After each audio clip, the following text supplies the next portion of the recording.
The forest in northern Montana seemed endless. Tall pines, disappearing into the gray sky, stretched like dead hands, while rare rays of sunlight pierced through the canopy, casting long, eerie shadows. The scent of damp earth and decaying leaves filled the air, and in the distance, the lonely cry of an owl echoed. 16-year-old Jake Farrow was on a camping trip with his two best friends, Ben and Trevor. Jake was tall and lean, with dark hair and sharp brown eyes. Ben, his complete opposite, was stocky with blonde hair, while Trevor was the tallest of them, with a mischievous gaze and an insatiable thirst for adventure. It was their last weekend together before school started, and they planned to spend it in the wilderness, far from civilization. Each carried a backpack with food, a sleeping bag, and a flashlight. They had only packed the essentials, expecting to spend 2 nights by a picturesque lake deep in the forest. "They say this forest is cursed," Trevor said, flipping a piece of wood in his hands like a knife. "Oh, come on," Ben waved him off. "You say that about every place." "No, seriously," Trevor insisted. "My grandpa told me that the local Native Americans believed skinwalkers lived here, people who could transform into animals."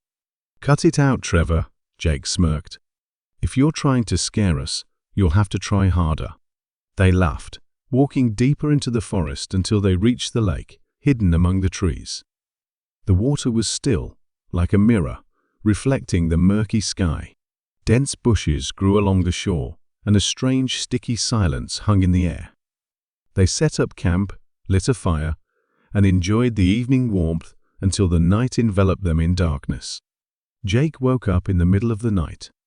The fire had burned down, leaving only a faint red glow in the embers. It was too quiet. Too wrong. Then he heard the whispering.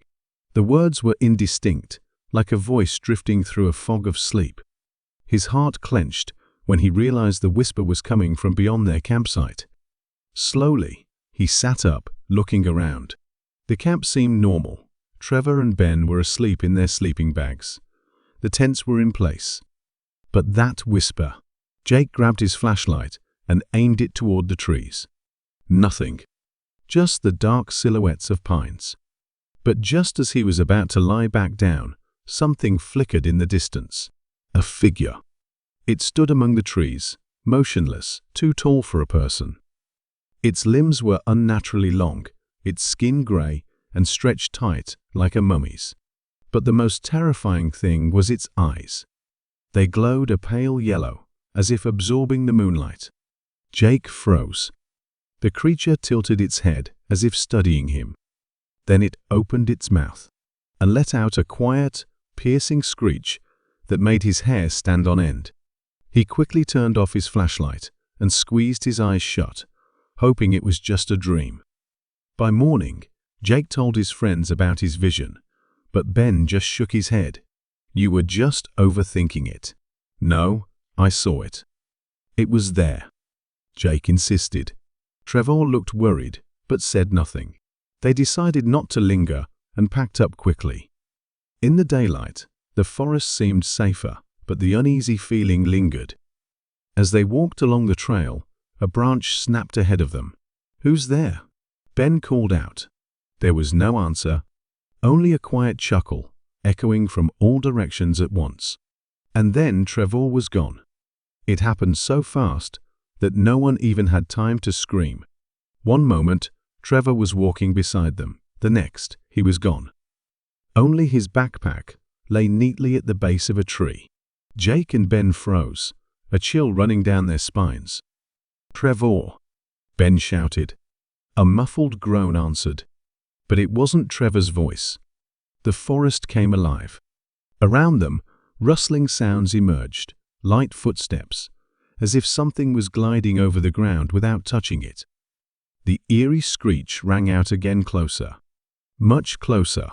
Jake grabbed Ben's arm. "Run!" They sprinted, but the trees seemed to shift, blocking their escape.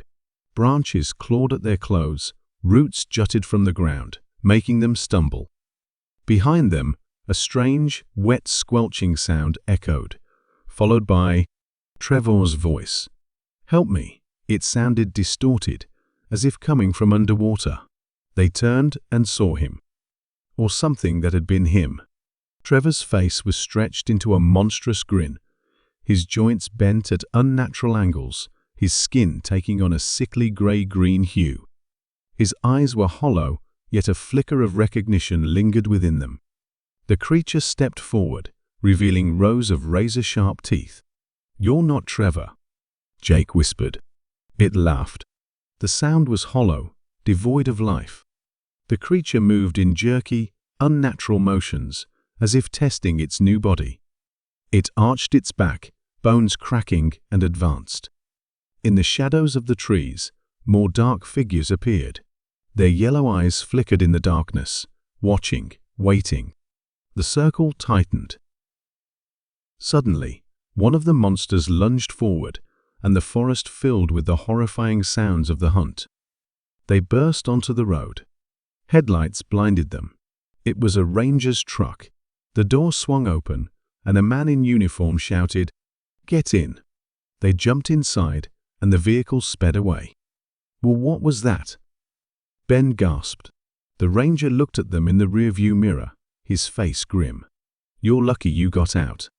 In these woods, there are things best left unspoken."